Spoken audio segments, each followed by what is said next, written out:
Of the 16 strips of tulle, 10 strips will be needed for the top layer of the skirt and 6 for the bottom layer of the skirt. I will explain in more detail. The top layer of the skirt consists of 2 strips for the top tier and 8 strips for the bottom tier.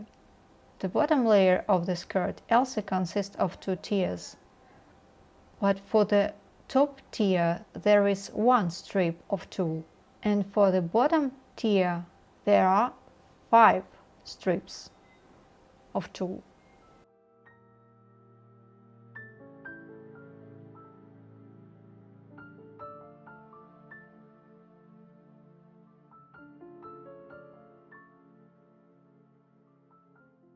I hope you understand.